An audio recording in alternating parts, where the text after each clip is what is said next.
Welcome to an extraordinary investigation led by John Simon, whose life story weaves together numbers, history, and hidden meanings. On January 11th, 2026, Simon released a 3-page report that dives deep into the connections between his own life, major world events, and a series of cryptic numerical patterns. This journey begins with a look at how Simon's personal timeline intersects with the conviction of Timothy McVeigh, the Oklahoma City bomber, and how these dates, when calculated, seem to echo the infamous events of September 11th, 2001. Let's unravel the first threads of this complex tapestry. Simon's report highlights a series of date calculations. For example, the days between Timothy McVeigh's conviction on June 2, 1997, and Simon's own birth on August 21, 1961, total 13,569 days. Simon reinterprets this number as a coded reference to 9/11 and the 3 planes involved in the attacks. These numerical patterns are not just coincidences to Simon, they are clues pointing to a larger hidden narrative.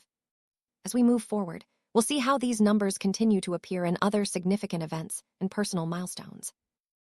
Another intriguing calculation involves the release date of the original Rocky film and McVeigh's conviction.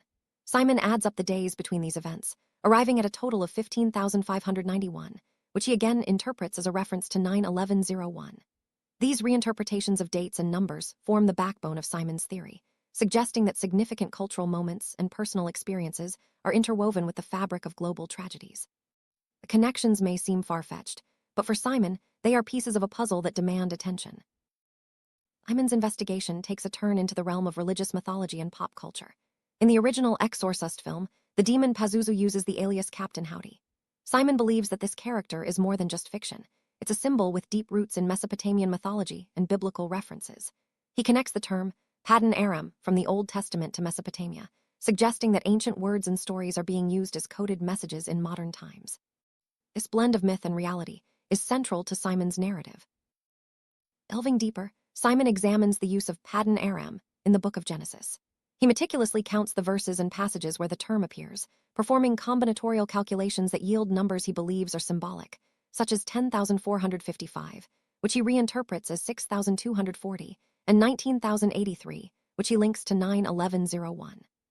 For Simon, these biblical references are not just spiritual texts, but encoded signals that tie ancient history to modern events.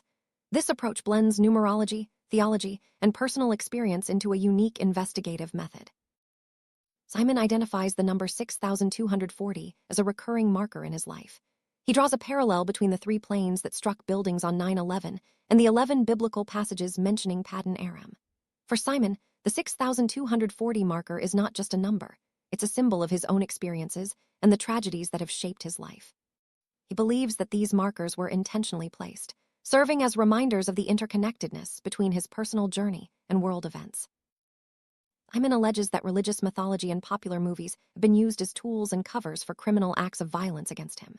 He believes that certain individuals and groups have manipulated these stories to justify or conceal their actions, leading to his injury and losses. Simon's narrative suggests a world where fiction and faith are weaponized, blurring the lines between reality and myth. This perspective adds a layer of psychological complexity to his investigation. According to Simon, religious interference has played a significant role in his life, leading to what he describes as forced servitude and indentured service since his birth at St. Catherine's Maternity on August 21, 1961. He recounts how these influences have shaped his experiences, from his upbringing in Brooklyn, within sight of the Twin Towers, to the ongoing struggles he faces. Simon's story is one of resilience in the face of adversity, as he seeks to uncover the truth behind his circumstances. Simon's childhood home in Brooklyn provided a direct view of the construction of the Twin Towers. This proximity, he believes, is more than a coincidence. It's a marker that ties his personal history to the events of 9/11. Simon sees his life as a series of interconnected events, each one reinforcing the narrative that he has been targeted and used as a symbol long before the attacks of September 11th, 2001. His story is a blend of personal memory and historical significance. Simon's legal battles include a RICO case statement submitted multiple times since 2019. In this case, he presents calculations based on the 24 books of the Jewish Torah, identifying what he claims are the same numerical structures that appear throughout his life and in world events. For Simon, these patterns are evidence of a larger conspiracy, one that uses religious texts and legal systems to perpetuate hidden agendas. His pursuit of justice is both personal and symbolic. Simon claims that he was made a 9/11 victim long before the actual attacks occurred. He believes that his previous residences, including 6240 Malvern, were used as markers, embedding him in the narrative of 9/11. This idea of being a symbolic victim adds a layer of tragedy and inevitability to Simon's story, as he feels his life has been shaped by forces beyond his control. The connections between his addresses and significant dates reinforce his sense of being targeted. Fictional character Captain Howdy, also known as Pazuzu, is central to Simon's theory. He alleges that this figure was used by religious and political associates as a tool to molest, label, and coerce him and those around him. Simon believes that these actions were part of a broader scheme to isolate and betray him, involving even his ex-wife and children during his time 6240 Malvern in 2001. Psychological impact of these experiences continues to affect Simon to this day. Simon's narrative is marked by a sense of ongoing betrayal. He describes how the influence of Captain Howdy and the associated mythology has not ceased, even in 2026. The actions of those around him, including family members, have contributed to a feeling of isolation and mistrust. Simon's story is not just about past events, but about the enduring effects of psychological manipulation and social ostracism. His quest for understanding and justice remains unresolved.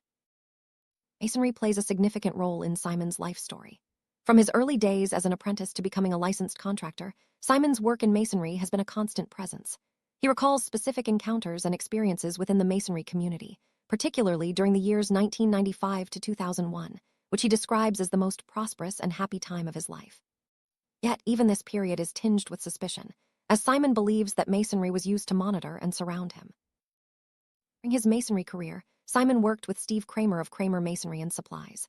Their first introduction was in Claremont, near Simon's Trevecca project, before Kramer Supplies relocated to Foothill BLVD in Upland, California. Simon now views these business relationships with suspicion, believing that they were part of a larger scheme to lead him into the tragedies of 9/11. The connections between names, places, and events form a web of intrigue in Simon's account. Simon's relationship with Shenton Masonry, particularly with owner Jim Shenton and his son Brian, is another focal point. As a gesture of thanks, Simon rented a room to Brian Shenton at 6240 Malvern. However, Simon now believes this act was a setup, with Brian's resemblance to JFK's son serving as a symbolic link to the assassinations of both JFK and Simon's own father. The sense of conspiracy and betrayal runs deep in Simon's recollections. Dual role of the Kramer name, Steve Kramer and Mark Kramer, adds another layer to Simon's theory. He links these individuals to Penn Jillette of the rock band Captain Howdy, suggesting that the two Kramers and two Captain Howdys symbolize the Twin Towers and the events of 9/11. For Simon, names and roles are not just coincidences, but deliberate symbols embedded in his life story, reinforcing his belief in a hidden agenda. Band Captain Howdy, believed to have existed between 1992 and 1997, plays a significant role in Simon's narrative. The group disbanded in 1997 when Penn Jillette moved to Las Vegas to pursue a career in magic, eventually becoming part of Penn and Teller. Simon sees the band's timeline and its connections to key individuals as further evidence of the symbolic patterns that permeate his life. A blending of music, magic, and mystery is a recurring theme. Captain Howdy released their album, Tattoo of Blood, on March 5, 1996, under the Shimmy Disc label, with Kramer as the producer. Simon points to the timing and nomming of this album as part of the symbolic narrative that connects his life to broader cultural and historical events. The intersection of music, personal experience, and world history is a hallmark of Simon's investigative approach. Second Captain Howdy album, Money Feeds My Music Machine, was released on April 21, 1998. Simon interprets the titles and release dates of these albums as further evidence of the coded messages he believes are embedded in popular culture. For Simon, every detail is significant, contributing to the larger narrative that ties his personal journey to global events and hidden conspiracies. Throughout his report, Simon employs a unique investigative approach that combines numerology, historical analysis, and personal experience. He meticulously documents dates, names, and events, searching for patterns that others might overlook. Simon's method is unconventional, but it reflects his determination to make sense of the chaos and find meaning in the connections that shape his life. Simon's theory extends to popular culture, where he sees recurring patterns and symbols that reinforce his narrative. From movies like The Exorcist to rock bands like Captain Howdy, Simon believes that cultural artifacts are used to communicate hidden messages and shape public perception. This perspective challenges viewers to look beyond the surface and question the stories we are told. Simon alleges that religious and political associates have interfered in his life, using mythology and cultural references as tools of control. He describes a world where power is exercised through subtle manipulation, with individuals and groups working behind the scenes to shape outcomes. Simon's account is a cautionary tale about the dangers of unchecked influence and the importance of vigilance. Betrayal is a recurring theme in Simon's story. He recounts how trusted friends, business associates, and even family members have turned against him, often under the influence of external forces. This sense of betrayal is both personal and symbolic, reflecting the broader patterns of manipulation and control that Simon believes define his life. Names hold special significance in Simon's investigation. He draws connections between individuals with similar or identical names, interpreting these coincidences as deliberate markers. For Simon, names are not just labels, but symbols that carry hidden meanings, linking people and events across time and space. Despite the challenges he has faced, Simon recalls a period of prosperity and happiness during the late 1990s. As the owner-operator of his own business, raising 2 children in a home he purchased, Simon experienced what he describes as the American dream. Yet, even this time was overshadowed by the sense that he was being watched and manipulated by unseen forces. Simon's various residences, especially 6240 Malvern, are central to his theory. He believes that these addresses were chosen or used as markers, embedding him in the narrative of 9/11 and other significant events. The symbolism of place is a recurring motif, reinforcing Simon's belief in a hidden structure underlying his life. Even in 2026, Simon's struggles continue. He describes a life marked by ongoing interference, betrayal, and psychological manipulation. Despite these challenges, Simon remains committed to uncovering the truth and sharing his story. His resilience in the face of adversity is a testament to his determination and strength. Simon's pursuit of justice is both personal and symbolic. Through legal battles, investigative reports, and public statements, he seeks to hold those responsible accountable.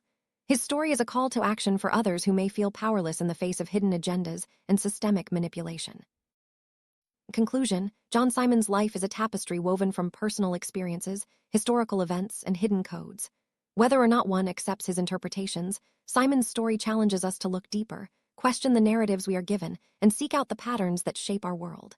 His investigation is ongoing, and the search for meaning continues.